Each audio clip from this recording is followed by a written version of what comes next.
Bismillahirrahmanirrahim. Assalamualaikum warahmatullahi wabarakatuh.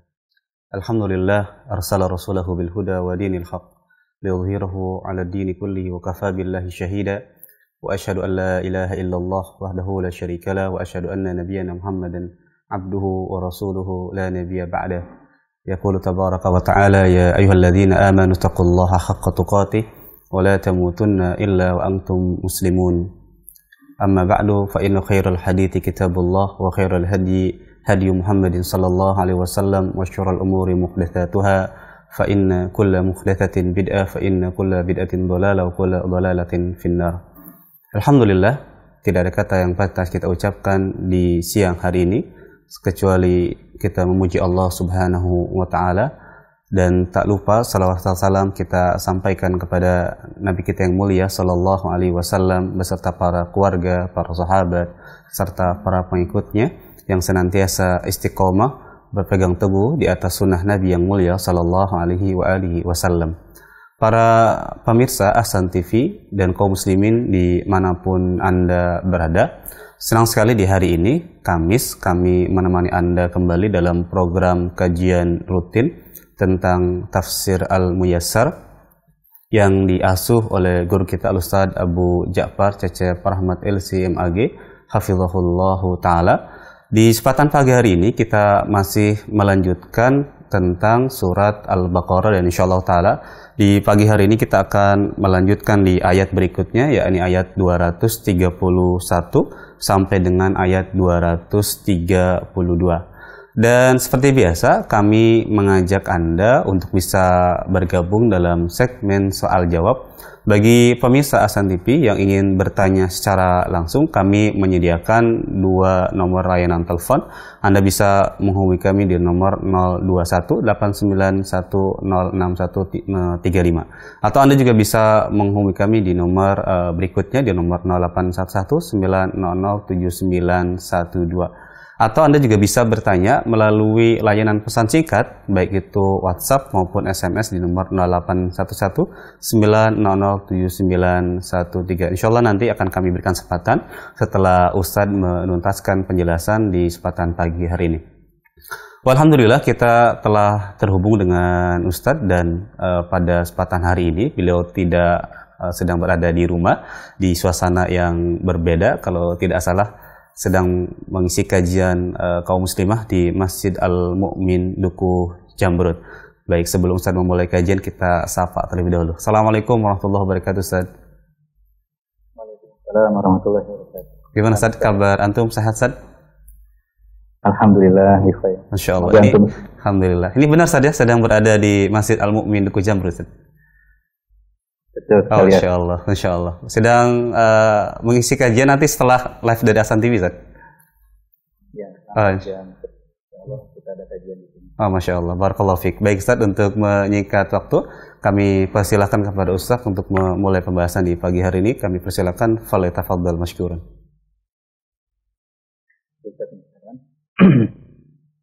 Bismillahirrahmanirrahim. Assalamualaikum warahmatullahi wabarakatuh. Innal hamdalillah nahmaduhu wa nasta'inuhu wa nastaghfiruh wa na'udzu billahi min shururi anfusina wa min sayyiati a'malina. May yahdihillahu fala mudilla lahu wa may yudlilhu fala hadiyalah. Asyhadu an la ilaha illallah wahdahu la syarika lah wa asyhadu anna Muhammadan abduhu wa rasuluh. Allahumma salli wa sallim wa barik ala abdika wa rasulika Muhammad wa ala alihi wa ashabihi wa man tabi'ahum bi ihsanin ila yaumiddin. Amma ba'du. Para pemirsa Ahsan TV, kaum muslimin dan muslimat yang semoga dirahmati dan dimuliakan Allah Subhanahu wa taala. Marilah kita senantiasa memuji dan bersyukur kepada Allah Subhanahu wa taala atas segala nikmat dan karunia yang Allah berikan kepada kita semua, terutama dijadikannya kita sebagai seorang muslim, seorang mukmin, seorang pengikut setia Nabi Muhammad sallallahu alaihi wasallam. Dan dengan nikmat tersebut di kesempatan ini kita semua Allah mudahkan untuk bersama-sama menuntut ilmu syar'i, mempelajari kitabullah dan sunnah Rasulullah sallallahu alaihi wasallam. Para pemirsa Ahsan TV, kaum muslimin dan muslimat yang semoga dirahmati dan dimuliakan Allah, kembali kita berjumpa di kesempatan ini dalam kajian tafsir Al-Muyassar, yang mana kita sampai pada ayat 231 surat Al-Baqarah. Semoga para pemirsa sekalian sudah menyiapkan mushafnya atau alat tulisnya sehingga bisa mengambil faedah dari apa yang kita kaji di kesempatan ini. Para pemirsa Ahsan TV yang semoga dirahmati dan dimuliakan Allah Subhanahu wa taala, pembahasan kita masih berkaitan dengan ayat sebelumnya, yaitu ayat-ayat yang berhubungan dengan hukum-hukum at-talaq atau perceraian. Meskipun tidak disukai, meskipun sebuah mimpi buruk ya bagi mereka yang berkeluarga, tetapi ini adalah salah satu pilihan ketika kedua belah pihak, baik suami maupun istri, tidak mampu lagi menegakkan hukum-hukum Allah dalam rumah tangganya. Oleh karena itu, kalaupun harus terjadi perpisahan, maka harus dengan cara yang baik. Baik, mari kita kaji ayat tersebut. Allah Subhanahu wa taala berfirman setelah a'udzu billahi minasyaitonir rajim, wa idza talaqtumun nisaa fabalaghna ajalahunna fa'amsikuhunna bima'rufin aw sarrihuhunna bima'ruf wa la tumsikuhunna diraran lita'tadu wa may yaf'al dzalika faqad zalama nafsahu wa la tattakhidhu ayatillahi huzwa wadhkuru ni'matallahi 'alaikum وَمَا أَنزَلَ عَلَيْكُمْ مِنَ الْكِتَابِ وَالْحِكْمَةِ يَعِظُكُمْ بِهِ وَاتَّقُوا اللَّهَ وَاعْلَمُوا أَنَّ اللَّهَ بِكُلِّ شَيْءٍ عَلِيمٌ. Yang maknanya, apabila kamu menceraikan, mentalak istri-istrimu, lalu mereka mendekati akhir masa iddahnya, maka rujukilah mereka dengan cara yang ma'ruf, atau ceraikanlah mereka dengan cara yang ma'ruf pula, dengan tidak merujuknya. Janganlah kamu rujuki mereka untuk memberikan kemudaratan, karena dengan demikian kamu menganiaya mereka. Barang siapa berbuat demikian, maka sungguh ia telah berbuat zalim kepada dirinya sendiri.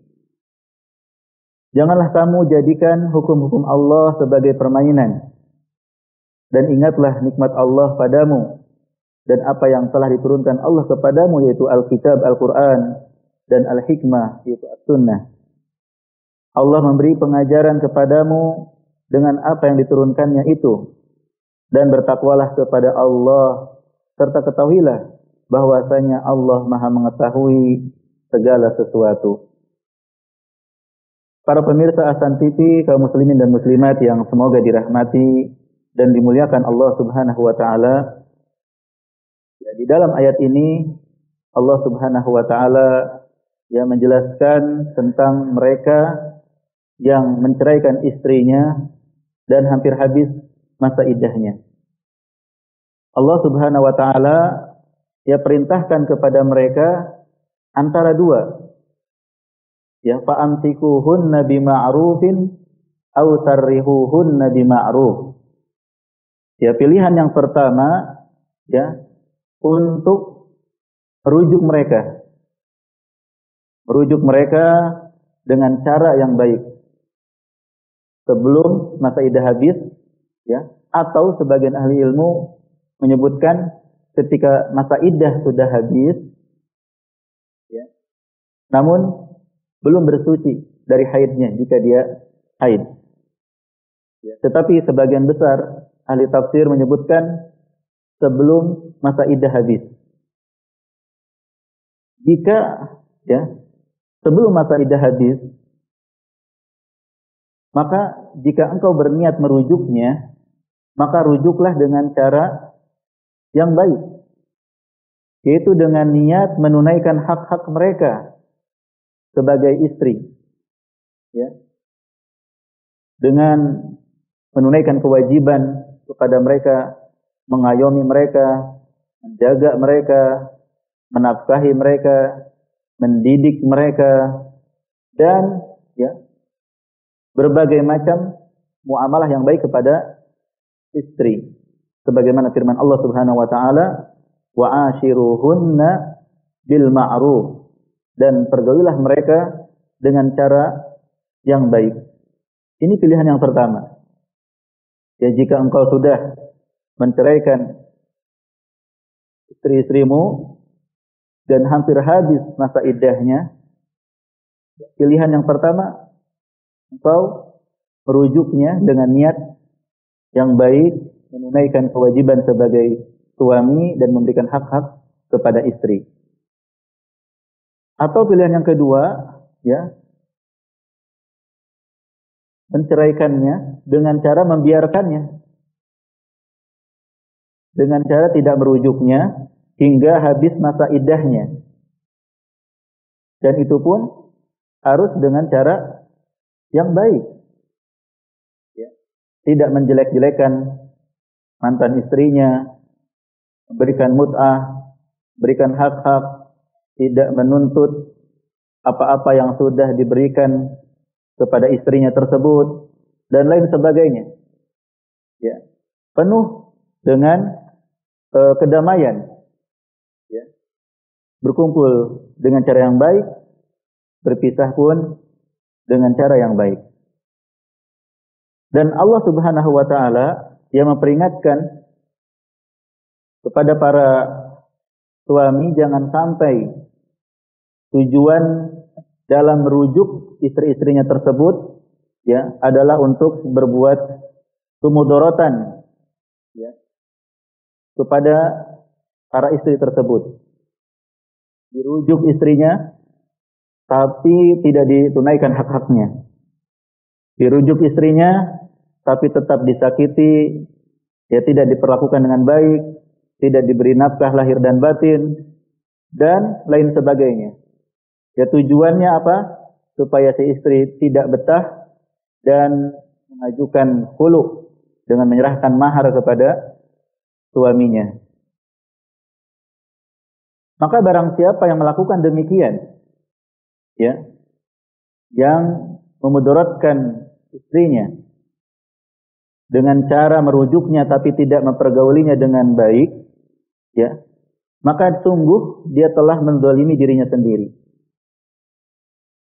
Meskipun, ya, kezalimannya itu, ya, mempengaruhi istrinya, tetapi hakikatnya dia telah menzalimi dirinya sendiri. Kenapa? Karena dengan perlakuannya yang buruk seperti itu, dia akan terancam dengan hukuman, dengan azab neraka di akhirat. Dan Allah Subhanahu wa taala memperingatkan untuk tidak menjadikan ayat-ayat Allah, ya, ayat-ayat di sini ayat-ayat syar'iyyah. Karena ayat ada dua macam, ayat kauniyah berupa ciptaan-ciptaannya, berupa makhluk-makhluknya, dan ayat-ayat syar'iyyah berupa hukum-hukumnya, berupa syariatnya. Allah melarang untuk menjadikan ayat-ayat Allah Subhanahu wa taala, hukum-hukumnya sebagai permainan. Ya, diceraikan, dirujuk, diceraikan, dirujuk, ya, untuk mempermainkan wanita, bukan untuk menegakkan hukum-hukum Allah Subhanahu wa taala. Kemudian Allah Subhanahu wa taala perintahkan kita semua untuk mengingat nikmat Allah yang begitu banyak sekali. Ya, berupa Islam, ya, dan juga penjelasannya dari perincian hukum-hukum yang sangat dibutuhkan oleh manusia, baik untuk dunia mereka maupun untuk akhirat mereka. Dan Allah perintahkan kita untuk mengingat juga nikmat yang sangat besar berupa diturunkannya hidayah, petunjuk berupa Al-Quran dan sunnah Rasulullah Sallallahu Alaihi Wasallam, yang apabila kita berpegang dengan keduanya, kita tidak akan pernah tersesat selama-lamanya. Sebagaimana sabda Nabi Sallallahu Alaihi Wasallam, taraktu fikum amrayni ma in tamassaktum bihima lan tadillu ba'di abada. Kitab Allah wa sunnati. Aku tinggalkan bagi kalian dua perkara yang apabila kalian berpegang teguh dengan kedua-duanya, kalian tidak akan pernah tersesat selama-lamanya, yaitu kitabullah dan sunnahku. Allah perintahkan kita untuk mengingat ya nikmat Al-Quran dan sunnah tersebut agar kita bergegas mempelajarinya, memahaminya, dan tentunya mengamalkannya. Kemudian Allah Subhanahu wa taala menyebutkan bahwa Allah mengingatkan dengan hal ini, ya, memperingatkan untuk tidak menyelisihinya, ya. Karena Allah Subhanahu wa taala Maha mengetahui atas segala sesuatu. Tidak ada satupun yang luput dari Allah Subhanahu wa taala. Semuanya Allah mengetahui. Dan Allah Subhanahu wa taala akan membalas segala sesuatunya, yang baik dengan kebaikan, yang buruk juga dengan keburukan. Para pemirsa Hasan TV, kaum muslimin dan muslimat yang semoga dirahmati dan dimuliakan Allah Subhanahu wa taala. Demikian penjelasan singkat dari ayat 231. Dan kita akan coba mengambil beberapa pelajaran ya dari ayat ini. Di antaranya adalah bahwa ya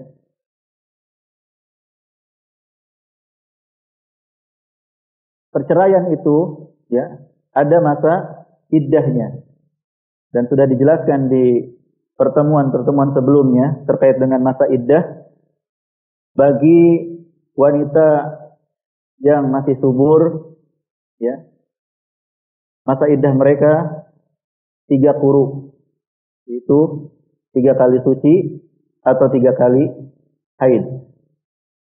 Bagi wanita yang belum balik tidak memiliki masa iddah. Demikian juga bagi wanita yang sudah menopause. Kemudian bagi wanita yang hamil, masa iddahnya adalah ketika mereka melahirkan, ketika wanita tersebut melahirkan anaknya. Ya. Ini beberapa masa iddah. Dan jika sudah habis atau sebelum habis, hendaklah sang suami mengambil sikap. Ya. Mengambil sikap apakah akan dilanjutkan perceraiannya dengan membiarkan habis masa iddahnya ataukah merujuknya. Kemudian ayat ini menunjukkan, kata Syekh Utsaimin rahimahullah, bolehnya merujuk istri yang diceraikan ketika masa iddah habis sebelum dia mandi. Ya. Karena zahir ayat ini menunjukkan ajalnya sudah habis. Ya fabalagna ajalahunna. Jadi pas hari terakhir begitu. Ini menunjukkan rahmat Allah Subhanahu wa taala. Ya. Rahmat Allah, kasih sayang Allah yang begitu luas bagi hambanya. Ketika seorang suami istri bersepakat untuk bercerai, Allah berikan masa bagi mereka untuk berpikir. Ya, untuk berpikir apakah lanjut atau tidak, apakah jadi cerai atau tidak. Ya, hingga masa-masa genting, masa-masa terakhir, mereka masih memiliki kesempatan untuk kembali menegakkan hukum-hukum Allah Subhanahu wa taala ya sebagai suami istri. Kemudian pelajaran juga dari ayat ini adalah merujuk dengan cara yang baik atau membiarkan sehingga masa iddah habis sehingga ya tidak dirujuk, hukumnya wajib.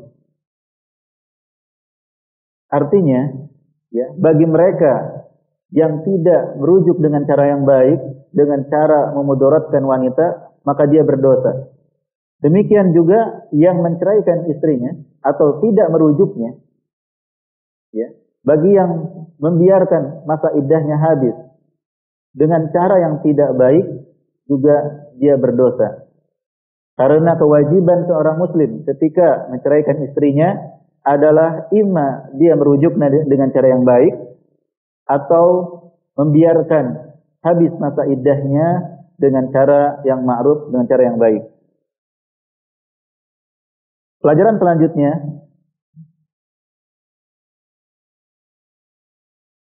wajibnya menjaga hubungan dengan mantan istri atau mantan suami dengan cara yang baik. Tidak memasang permusuhan atau kebencian, karena muasyarah bil ma'ruf, bergaul dengan cara yang baik itu tetap wajib meskipun setelah terjadi perceraian.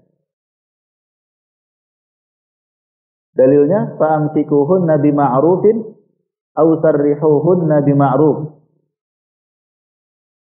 Maka tidak boleh seorang suami, seorang lelaki atau seorang wanita berbuat buruk kepada para mantannya, mantan istri, mantan suami, baik dengan perkataan, dengan perbuatan, atau ya menghalangi dari hak-hak dan lain sebagainya. Dan ini tentunya mengingatkan kita ya kepada kisah yang pernah saya sampaikan di pertemuan sebelumnya, ketika seorang ulama ya menceraikan istrinya dan ditanya oleh jamaahnya, "Kenapa engkau menceraikan istrimu?" Maka ulama tersebut menjawab, "Bagaimana mungkin aku menceritakannya kepada kalian? Ketika dia menjadi istri saya saja aku harus menjaga aibnya. Bagaimana sekarang dia bukan istri saya?" Ya, inilah ya sikap yang seharusnya bagi para mantan suami maupun istri untuk tetap menjaga kehormatan, menjaga hak-hak dari para mantannya. Dan jangan lupa Allah Subhanahu wa taala memerintahkan kita wala tansawul fadla bainakum. Jangan kalian lupakan ya keutamaan di antara kalian. Dulu kalian ketika menjadi suami istri, kalian saling berbagi kebaikan, apalagi pengantin baru, ya. Pengantin baru sangat baiknya luar biasa. Maka jangan lupakan kebaikan-kebaikan itu. Bagaimana mungkin kita bisa lupa dengan kebaikan dan hanya mengingat dengan kejelekan dan keburukannya saja. Kemudian pelajaran berikutnya yang bisa kita ambil juga, perhatian Allah Subhanahu wa taala kepada para hambanya ya, agar mereka saling bermuamalah, saling berhubungan dengan cara yang baik, dengan cara yang ma'ruf. Entah itu ketika ya kondisinya bersatu atau ketika berpisah, ketika sepakat atau ketika berbeda pendapat. Apapun yang terjadi, hubungan harus tetap baik. Dan mungkin ini ya para pemirsa yang semoga dirahmati dan dimuliakan Allah, bukan hanya yang berkaitan dengan suami istri atau perceraian. Bisa kita terapkan dalam berbagai macam kehidupan. Ya, dalam komunikasi dengan orang lain kita harus menjalin komunikasi dengan sebaik-baiknya, baik ketika kita bersama dia, sepakat dengan dia, ataupun ketika kita sudah tidak bersama lagi. Misalnya dengan partner bisnis. Terkadang ya, kita akrab dengan partner bisnis tersebut. Dan mungkin terkadang kita putus hubungan, artinya tidak menjalin bisnis lagi dengan orang tersebut, maka ya, ketika kita bersama harus dalam kondisi baik. Ketika kita sudah tidak berbisnis lagi dengan orang tersebut, hendaknya hubungan tetap baik. Ya. Maka ya tidak ada alasan untuk tidak berhubungan dengan baik, tidak bermuamalah dengan baik dengan siapapun. Ya karena apabila umat ini tidak bergaul dengan cara yang baik, dengan cara yang mungkar, dengan cara yang buruk, akan berselisih, akan berpecah belah, ya, akan lemah umat Islam ini. Oleh karena itu, ya, kita harus menghindari hal-hal yang bisa mencerai-beraikan umat ini, sebagaimana firman Allah Subhanahu wa taala, karena itu termasuk nikmat. Wazkuru ni'matallahi 'alaikum iz kuntum a'da'an fa'alafa baina qulubikum fa'asbahtum bi ni'matihi ikhwana. Dan ingatlah nikmat Allah Subhanahu wa taala kepada kalian ketika kalian saling bermusuh-musuhan. Kemudian Allah Subhanahu wa taala satukan hati kalian sehingga kalian pun dengan nikmat Allah menjadi bersaudara. Ya harus dijaga hubungan dengan siapapun. Ya dengan mantan istri, mantan suami, mantan partner, mantan pegawai, mantan karyawan, mantan bos, mantan apapun. Ya, tidak ada alasan bagi kita untuk ya menebar kebencian dan permusuhan di tengah-tengah manusia. Pelajaran dari ayat ini juga diharamkannya merujuk ya istri dengan tujuan membuat kemudaratan.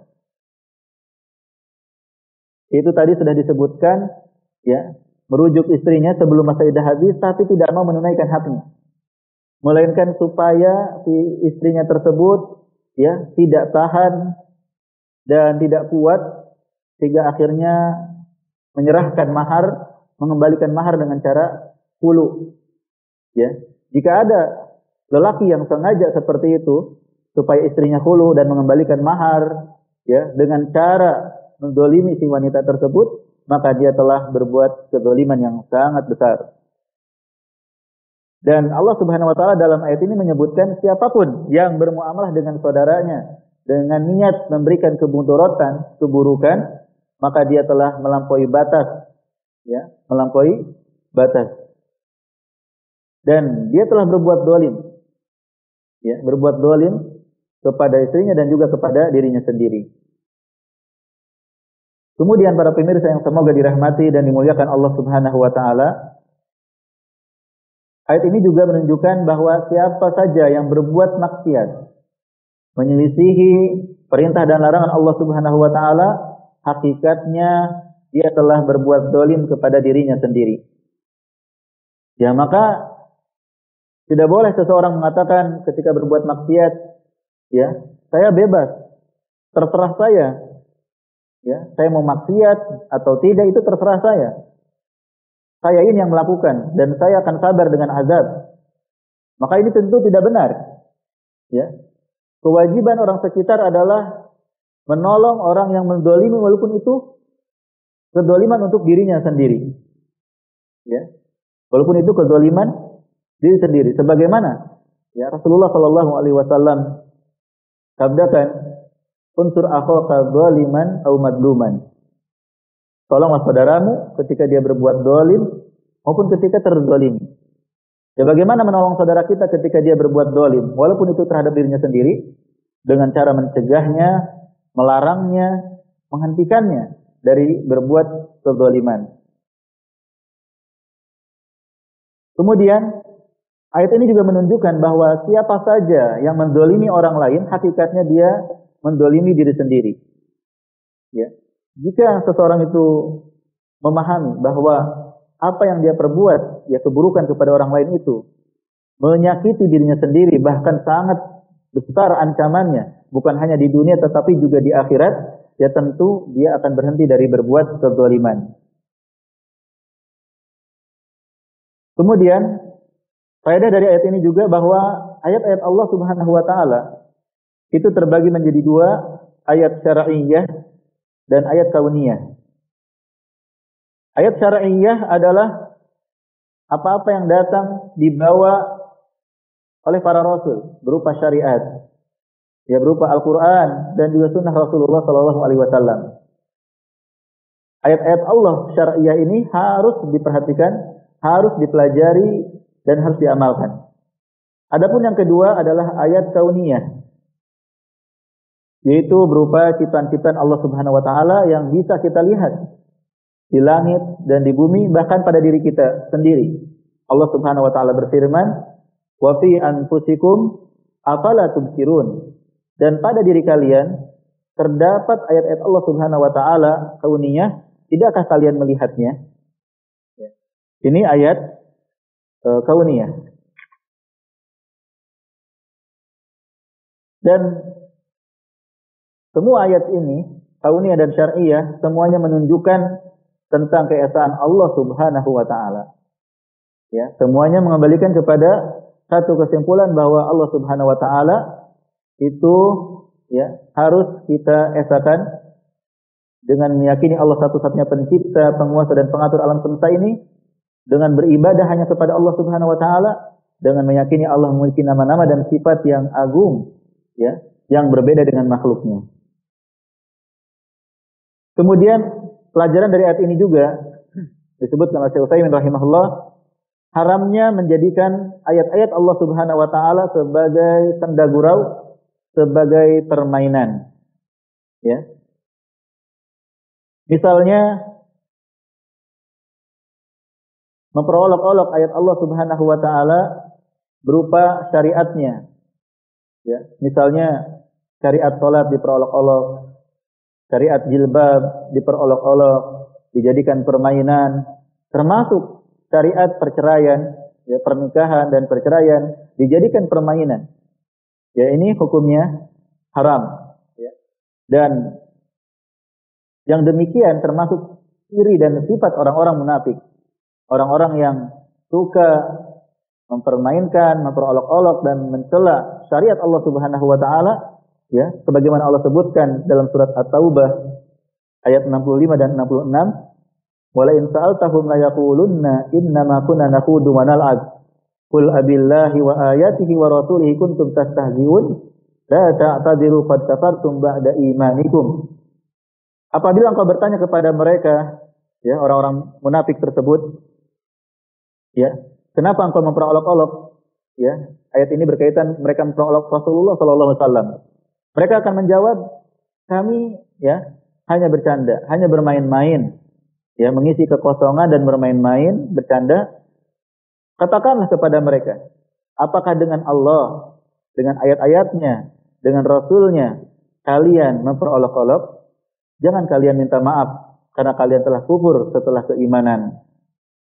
Nah, ini menunjukkan betapa besarnya, ya, ancaman bagi mereka-mereka yang menjadikan hukum-hukum Allah Subhanahu wa taala sebagai permainan, sebagai canda, sebagai bahan olok-olokan. Ini yang memperolok-olok ayat Allah syar'iyah, ayat-ayat syar'iyah. Dan ada juga yang memperolok ayat kauniyah. Ya, misalnya ketika turun hujan di musim panas, ya, ada yang memperolok-olok. Ada apa ini hujan? Kok nggak biasanya? Ya, saat dibutuhkan nggak turun, giliran nggak butuh malah turun. Ya, padahal Allah Subhanahu wa taala yang menurunkan hujan sesuai dengan hikmahnya. Ya, tidak ada kebatilan di dalamnya. Kemudian ayat ini juga menunjukkan, para pemirsa yang semoga dirahmati dan dimuliakan Allah, bahwa menyelisihi syariat, ya, menyelisihi perintah dan larangan Allah, itu bagian daripada memperolok-olok ayat-ayat Allah Subhanahu wa taala. Ya, kenapa? Karena jika kita benar-benar beriman kepada Allah Subhanahu wa taala, ya, yang mana di antara haknya adalah menurunkan hukum, tentu kita tidak akan berani menyelisih hukum Allah Subhanahu wa taala. Tetapi karena kita meremehkan Allah Subhanahu wa taala, sehingga kita pun mudah menyelisihi hukum dan syariatnya. Ayat ini juga menunjukkan, ya, cukup banyak pelajaran yang bisa kita ambil dari ayat ini. Meskipun ayatnya berkaitan dengan perceraian dan rujuk, ya, tetapi terkandung banyak sekali pelajaran yang bisa kita amalkan. Di antaranya adalah wajibnya untuk senantiasa mengingat nikmat Allah Subhanahu wa taala. Sebagaimana Allah berfirman dalam ayat ini, "Wadhkuru ni'matallahi 'alaikum." Ya, maka kita harus selalu menyebut-nyebut nikmat Allah Subhanahu wa taala dan mengingatnya. Ya, wa amma bi ni'mati rabbika fahaddits.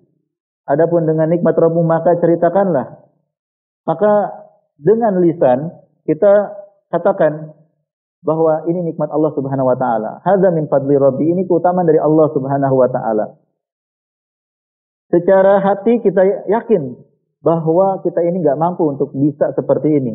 Ini semua karunia dari Allah Subhanahu wa taala.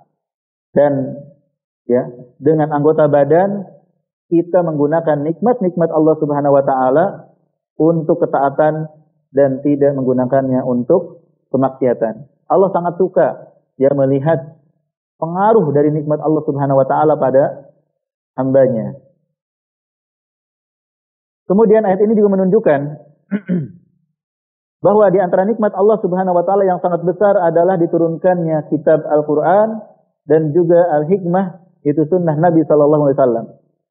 Bahkan nikmat ini adalah nikmat terbesar yang diterima oleh seorang hamba. ya, dibandingkan kita mendapatkan hadiah 1 triliun, ya, dengan mendapatkan hidayah dari Al-Quran dan Sunnah, maka nikmat mendapatkan hidayah itu jauh lebih besar daripada mendapatkan harta yang begitu banyaknya. Maka ibu-ibu, para pemirsa Hasan TV yang semoga dirahmati dan dimuliakan Allah Subhanahu wa taala, ya, ketika Allah menjadikan kita sebagai seorang muslim, seorang mukmin, ya, kita harus bersyukur pada Allah Subhanahu wa taala karena tidak ada nikmat yang lebih besar daripada ini. Ya, kita katakan alhamdulillahilladzi hadana li hadza wa ma kunna linahtadiya laula an hadana Allah. Segala puji bagi Allah yang memberikan hidayah, petunjuk kepada kami dengan hidayah Islam ini, hidayah iman. Kami tidak akan bisa mendapatkan petunjuk jika Allah tidak memberikan petunjuk kepada kami. Kemudian ayat ini juga menunjukkan bahwa syariat Allah Subhanahu wa taala itu mengandung hikmah seluruhnya yang kita tahu ataupun tidak. Oleh karena itu kata Syekh Utsaimin rahimahullah, tidak ada keperluan, ya, tidak perlu bagi kita merepotkan diri sendiri, ya, dengan mencari hikmah dari setiap syariat. Kalaupun kita belum tahu, maka sesungguhnya pasti ada hikmah. Ya, ada hikmah yang sangat besar dari setiap syariat yang Allah Subhanahu wa taala turunkan. Kemudian ayat ini juga menunjukkan bahwa apa yang datang dari Al-Quran, dari kitabullah, itu terdapat nasihat yang baik, ya, bagi para hambanya. Oleh karena itu, ya, kita diperintahkan untuk mengkaji tafsir Al-Quran, mengkaji makna ayat-ayat Al-Quran, supaya kita bisa mengambil nasihat dari ayat tersebut. Sebagaimana firman Allah Subhanahu wa taala, "Kitabun anzalnahu ilaika mubarak, liyadabbaru ayatihi waliyatadzakkara ulul albab." Kitab Al-Quran yang kami turunkan kepadamu penuh dengan keberkahan, agar mereka, ya, mentadaburi ayat-ayatnya dan agar orang-orang berakal bisa mengambil pelajaran. Ayat ini juga menunjukkan, ya, wajibnya bertakwa kepada Allah, ya, karena Allah berfirman wattaqullah, dan bertakwalah kepada Allah Subhanahu wa taala. Termasuk ketakwaan kepada Allah adalah ketika seseorang menceraikan istrinya dan ketika akan habis masa iddahnya, dia merujuknya dengan cara yang baik atau membiarkan hingga habis dengan cara yang baik pula. Ayat ini juga menunjukkan, ya, keumuman ilmu Allah Subhanahu wa taala. Allah Maha mengetahui segala sesuatu. Tidak ada yang luput dari Allah Subhanahu wa taala. Baik, ya, perkara yang terjadi di masa lalu, saat ini, maupun yang akan datang. Allah Subhanahu wa taala Maha mengetahui segalanya. Ya, annallaha bikulli syai'in alim. Sebagaimana ayat ini juga, para pemirsa yang semoga dirahmati dan dimuliakan Allah, peringatan keras bagi siapapun yang menyelisih syariat, yang berbuat maksiat. Mengapa? Karena jika dia memahami, meyakini Allah mengetahui segala sesuatu, maka, ya, hendaknya dia malu ketika dia berbuat maksiat karena Allah mengetahuinya. Ya, dia akan meninggalkan maksiat tersebut dan Allah Subhanahu wa taala menyediakan azab dan siksa yang pedih bagi mereka-mereka yang menyelisihinya. Inilah para pemirsa yang semoga dirahmati dan dimuliakan Allah, ya, beberapa pelajaran dari ayat 231, ya, yang cukup banyak, dan kita akan lanjutkan sekarang di ayat ke-232. Allah Subhanahu wa taala berfirman, "Wa idza talaqtumun nisaa fabalaghna ajalahunna fala ta'duluhunna ay yankihna azwajahunna idza taradaw bainahum bil ma'ruf. Dzalika yu'adu bihi man kana minkum yu'minu billahi wal yawmil akhir. Dzalikum azka lakum wa athhar. Wallahu ya'lamu wa antum la ta'lamun." Yang maknanya, apabila kamu menceraikan istri-istrimu lalu habis masa iddahnya, maka janganlah kalian, wahai para wali, menghalangi mereka, ya, para wanita tersebut untuk menikah lagi dengan mantan suaminya atau dengan lelaki yang baru apabila telah terdapat kerelaan di antara mereka dengan cara yang ma'ruf. Itulah yang dinasihatkan kepada orang-orang yang beriman di antara kamu kepada Allah dan hari kemudian.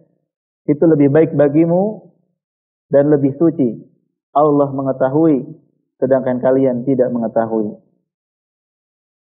Para pemirsa Hasan TV, kaum muslimin dan muslimat yang semoga dirahmati dan dimuliakan Allah Subhanahu wa taala. Ya, di dalam ayat ini Allah Subhanahu wa taala menjelaskan tentang kondisi seorang wanita yang sudah habis masa iddahnya.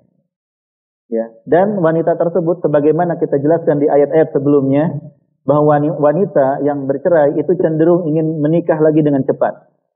Ya, walaupun ada di antara mereka yang menunda, ya, menunda artinya tidak ingin menikah dulu, tetapi mayoritas wanita yang bercerai mereka ingin ya menikah dengan segera, entah karena ingin menunjukkan bahwa dirinya hebat, atau ingin menunjukkan hal-hal yang lain, atau karena memang kebutuhannya. Ya, dia berpikir siapa yang akan menanggung hidupnya jika tidak memiliki pasangan. Oleh karena itu, di dalam ayat ini Allah Subhanahu wa taala menjelaskan tentang sikap yang benar bagi para wali, ya orang tua para wanita tersebut.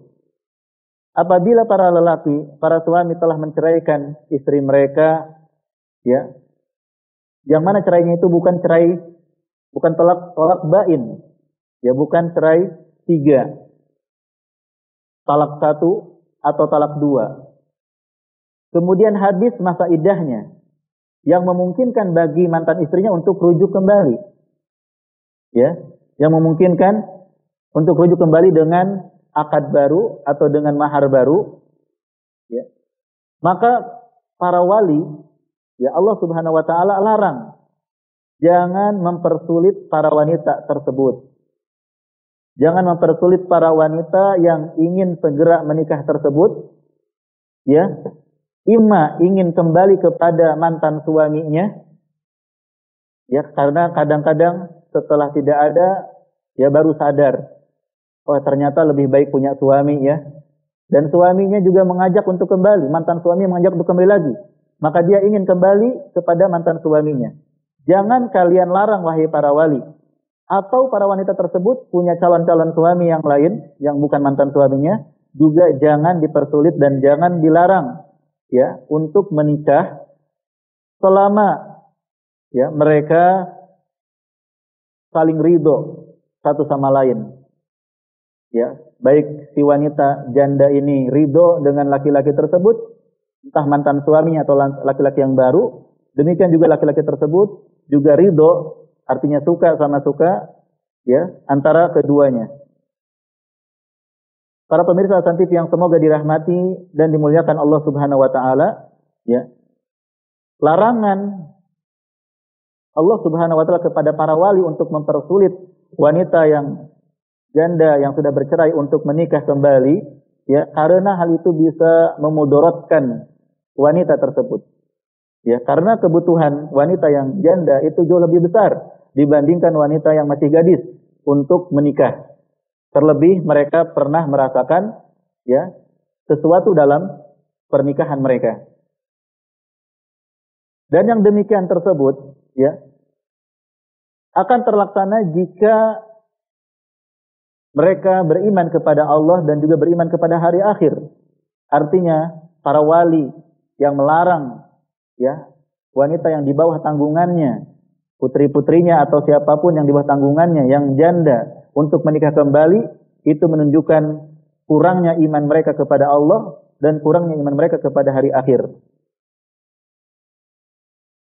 Kemudian, ya, sikap membiarkan, ya, tidak melarang mereka itu lebih suci, ya, itu lebih baik dan lebih dibutuhkan, lebih bermanfaat bagi semua pihak, terutama bagi para wanita tersebut.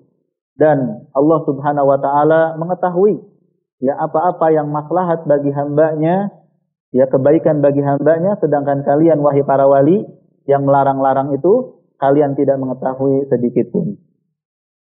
Para pemirsa Hasan TV, kaum muslimin dan muslimat yang semoga dirahmati dan dimuliakan Allah Subhanahu wa taala, ya.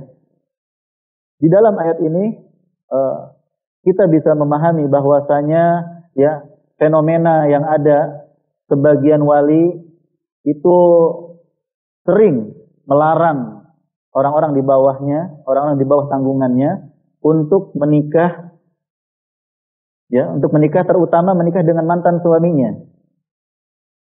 Mungkin karena kemarahan yang sangat besar kepada mantan menantunya, gitu, atau dendam yang sangat besar sehingga mereka mengabaikan hukum-hukum Allah Subhanahu wa taala. Maka bagi para wali hendaknya bertakwa kepada Allah Subhanahu wa taala, ya. Di dalam ayat ini para wali tidak boleh melarang ya para wanita yang sudah diceraikan, janda-janda ini untuk kembali kepada mantan suaminya. Jika dia tolak satu atau talak dua yang masih memungkinkan untuk kembali. Ya, atau jangan melarang para wanita atau janda tersebut untuk menikah dengan laki-laki yang baru, ya, untuk mengisi kehidupannya. Jangan membiarkan mereka ya menjanda seumur hidupnya padahal mereka sangat membutuhkan. Kemudian Allah Subhanahu wa taala menyebutkan pengaruh keimanan kepada Allah dan hari akhir dalam pelaksanaan syariat. Artinya, orang-orang yang beriman kepada Allah dan hari akhir, mereka akan tunduk dan patuh kepada syariat Allah Subhanahu wa taala, ya, di antaranya tidak mempersulit wanita atau janda yang ingin menikah kembali. Dan Allah mengabarkan ya kebanyakan para wali tersebut memiliki pandangan yang menurut mereka itu baik. Padahal Allah Subhanahu wa taala lebih mengetahui mana yang terbaik bagi para hambanya. Dan tentunya ya perlu kita pahami bahwa wali diperbolehkan melarang orang yang di bawah tanggungannya untuk menikah jika melihat ada hal-hal yang tidak baik. Ya. Misalnya lelaki yang melamar putrinya tersebut atau janda tersebut laki-laki yang suka maksiat, laki-laki yang tidak bertakwa pada Allah, bahkan laki-laki yang akan mengajak kepada kemurtadan. Maka di sini ya boleh bagi wali untuk melarang putrinya atau orang di bawah tanggungannya untuk melarang menikah. Ya, menikah dengan orang-orang yang tidak baik. Adapun jika yang melamarnya itu orang yang baik, yang bagus agamanya, akhlaknya, maka tidak boleh untuk melarangnya. Walaupun itu mantan suaminya. Kemudian juga ya dari ayat ini kita bisa memahami bahwasanya ya seorang wanita apabila ingin menikah harus dengan wali. Harus dengan wali. Ya. Artinya tidak bisa seorang wanita menikahkan dirinya sendiri. Ya, menikahkan dirinya sendiri tanpa persetujuan wali. Dan sebagaimana ayat ini juga menunjukkan bahwa tidak boleh bagi wali memaksakan seorang wanita untuk menikah dengan lelaki yang tidak disukainya. Ya, menikah secara paksa. Ya, seperti kalau kita kenal dengan zaman Siti Nurbaya kata orang. Dan dijodohkan dengan orang yang tidak disukai. Maka ini tidak diperbolehkan karena Allah Subhanahu wa taala menyebutkan di sini ya idza taradau bainahum bil ma'ruf. Ketika di antara mereka terjadi saling ridho. Yang wanita memang ridho menikah dengan laki-laki tersebut, demikian juga laki-laki ridho dengan wanita tersebut. Baik para pemirsa yang semoga dirahmati dan dimuliakan Allah, kita ambil beberapa pelajaran dari ayat ini. Di antaranya adalah tidak diperbolehkan, bahkan tidak sah akad nikah sebelum masa iddah habis bagi yang bercerai. Karena pernikahan di masa iddah, ya mungkin seorang wanita saking nggak sabarnya ingin cepat-cepat menikah, masa iddah belum habis sudah menikah lagi. Pernikahan seperti itu adalah pernikahan yang batil.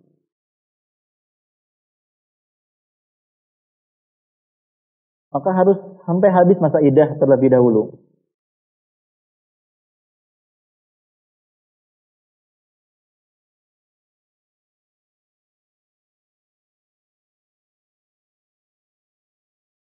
Kemudian diharamkan bagi seorang wali wanita, entah ayahnya atau orang yang menanggungnya, melarang wanita yang di bawah tanggungannya untuk menikah dengan yang disukainya selama agama dan akhlaknya bagus.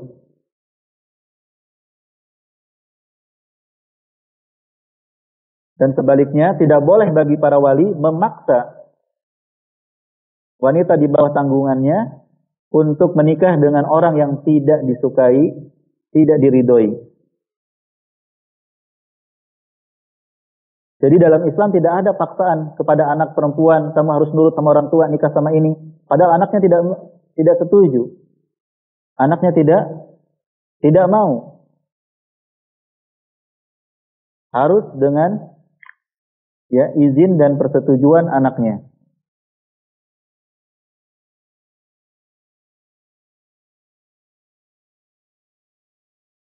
Pelajaran berikutnya, tidak sah pernikahan yang tidak ada wali nikahnya. Seperti sebagian wanita yang kabur dari rumahnya kemudian menikahkan dirinya sendiri. Harus ada walinya. Sebagaimana para wali harus mengizinkan para wanita menikah dengan laki-laki yang baik, maka wanita pun harus membawa walinya ketika ingin menikah.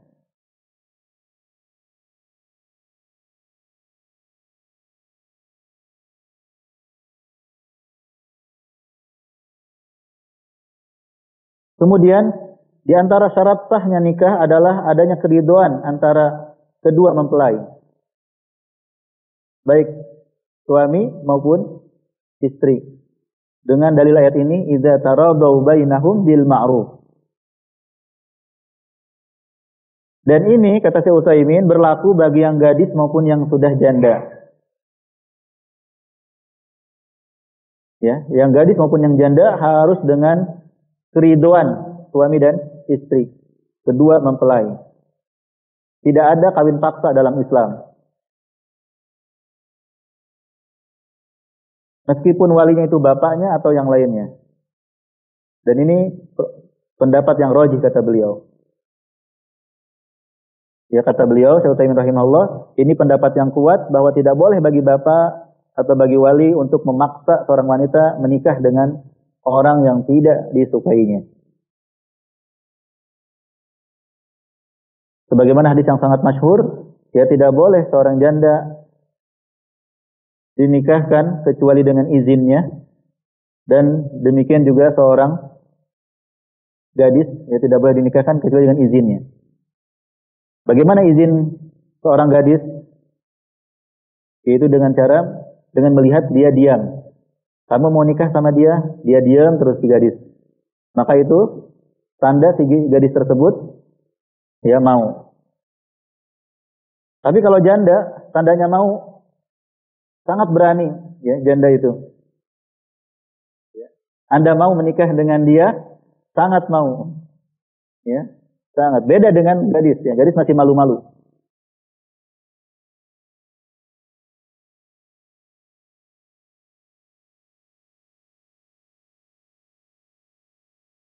Pelajaran berikutnya,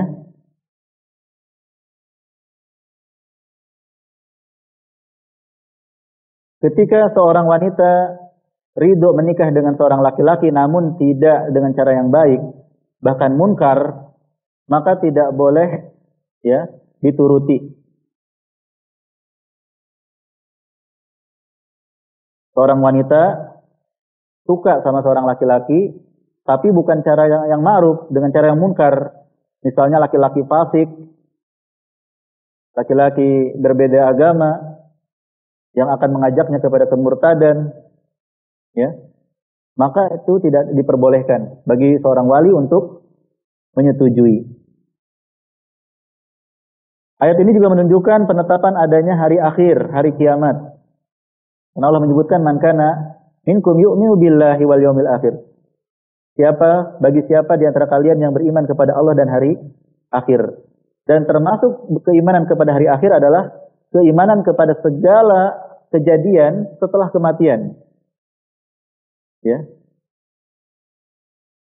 Dari fitnah kubur, azab kubur, nikmat kubur, hari kebangkitan, hari penghisaban, sirat yang membentang, dekatnya matahari, dan lain sebagainya.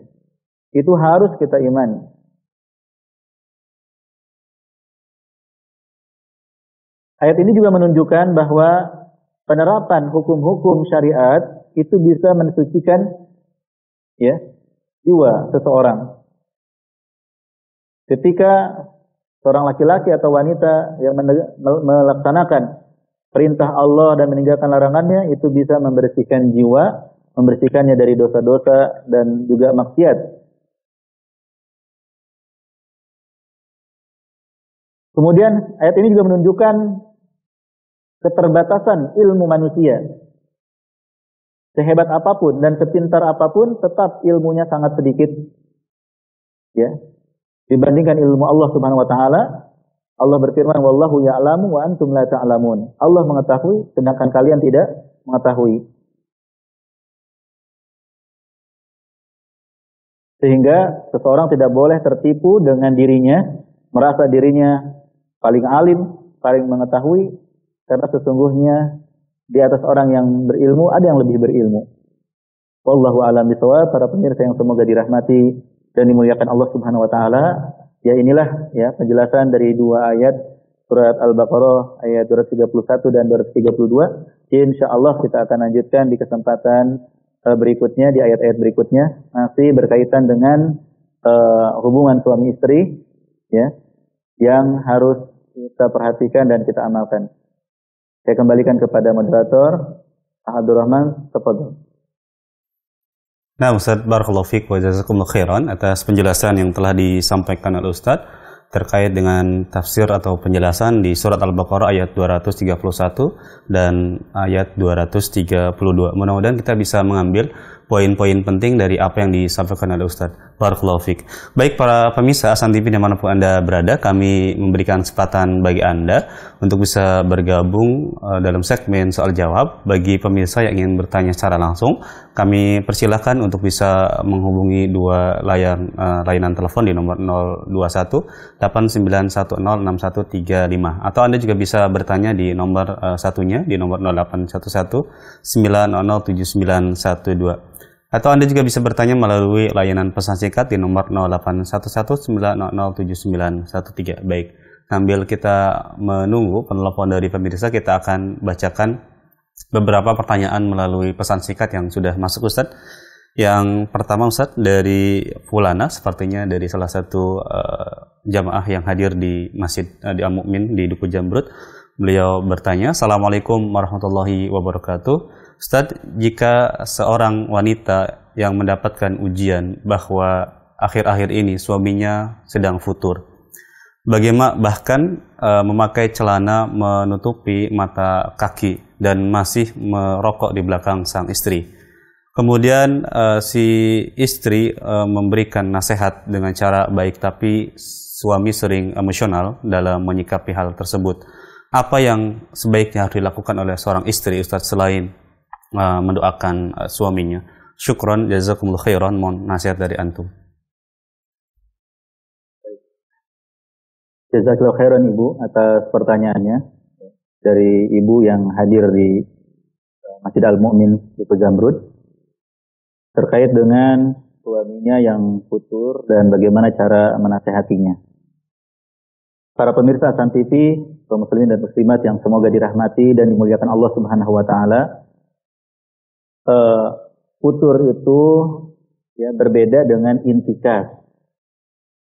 Futur itu berbeda dengan intikas. Kalau futur itu hanya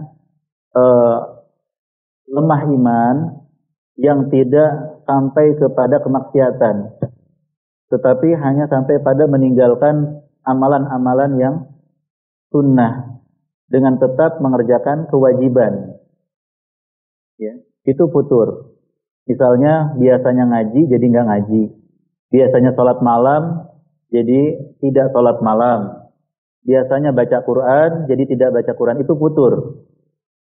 Ya, masa-masa malas untuk berbuat ketaatan tanpa meninggalkan yang wajib. Adapun ya seseorang meninggalkan yang wajib, tidak mau sholat atau sampai berbuat maksiat, maka itu disebut dengan intikaf. Ya, walaupun Sebagian ahli ilmu ada yang menyebut juga futur atau diawali dengan futur.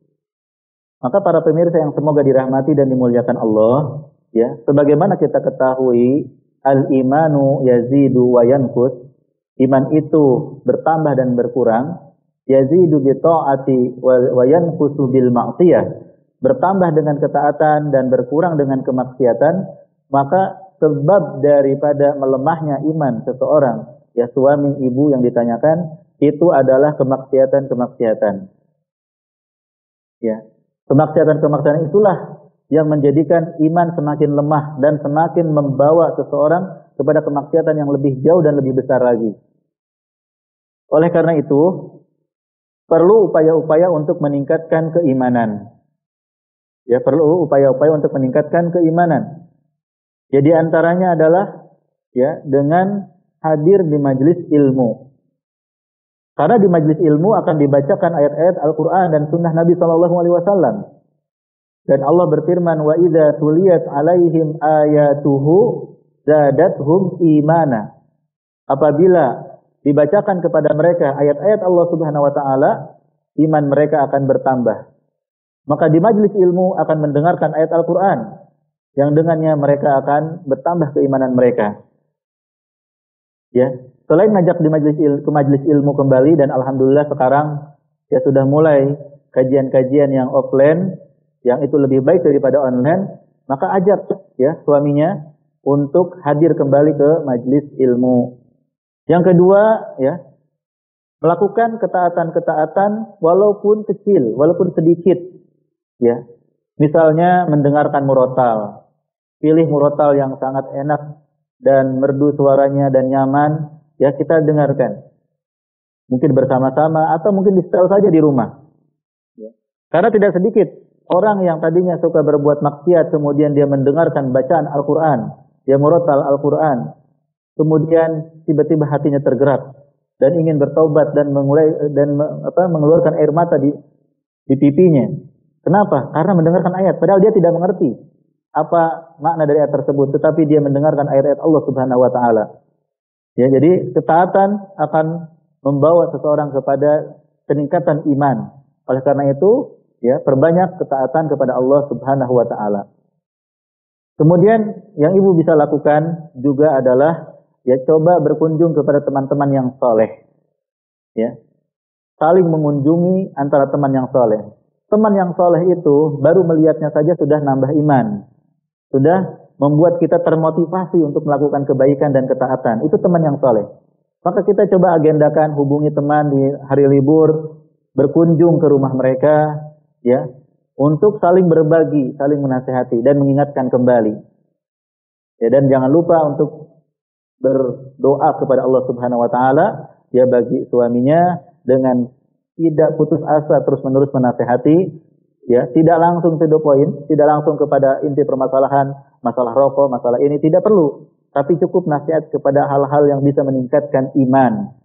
Ya, meningkatkan iman dulu. Kalau iman seorang bertambah, dengan sendirinya dia akan mudah meninggalkan maksiat. Wallahu a'lam bishawab. Nah, Ustaz, jazakallahu khairan, barakallahu fiik atas jawaban dari pertanyaan seorang muslimah dari Mustika Jaya. Kita baca penanya terakhir, Ustaz, di kesempatan pagi hari ini dari seorang ibu yang bertanya dari Aceh. Dia bertanya, Ustaz, Assalamualaikum warahmatullahi wabarakatuh. Ustaz, apakah wanita yang sedang mengalami masa iddah ditinggal oleh suaminya sama sekali tidak boleh keluar rumah? Padahal kami ada keperluan pergi ke pasar untuk membeli kebutuhan sehari-hari. Mohon nasihat dari Ustaz tentang hal ini. Jazakumullah khairan. Waalaikumsalam warahmatullahi wabarakatuh. Terima kasih Ibu dari Aceh atas pertanyaannya. Ya, berkaitan dengan wanita yang dalam masa iddah, ya, apakah boleh pergi ke pasar karena keperluan? Baik.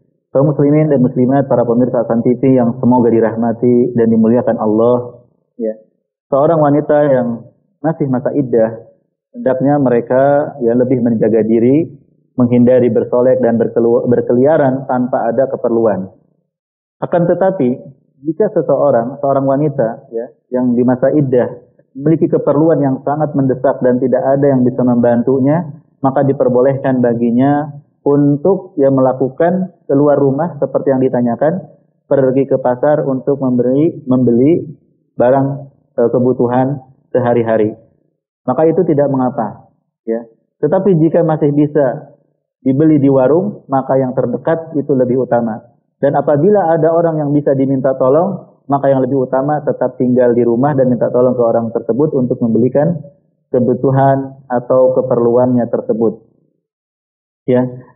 Hal ini untuk menghindari hal-hal yang tidak diinginkan. Ya.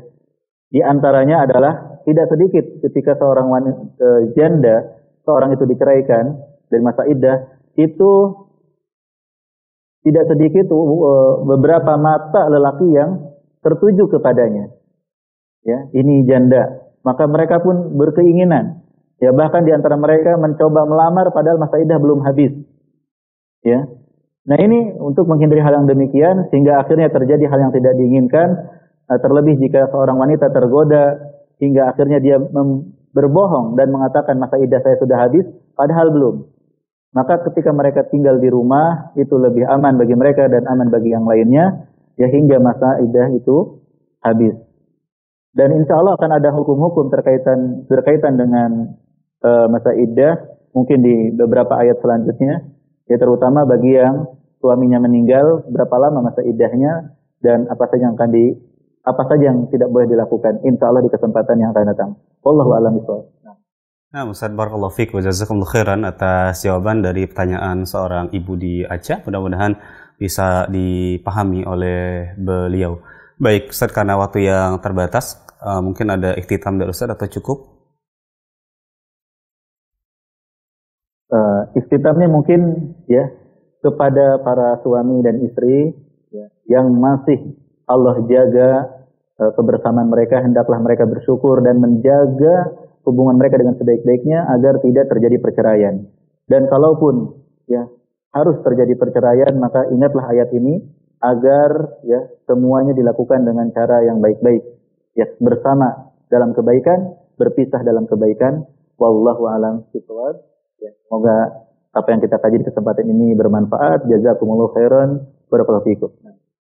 Wa jazakumullahu khairan atas keluangan waktu Ustaz di kesempatan pagi hari ini di sela-sela kesibukan beliau dalam mengisi kajian di kesempatan pagi hari ini. Sekali lagi kami ucapkan jazakumullahu khairan.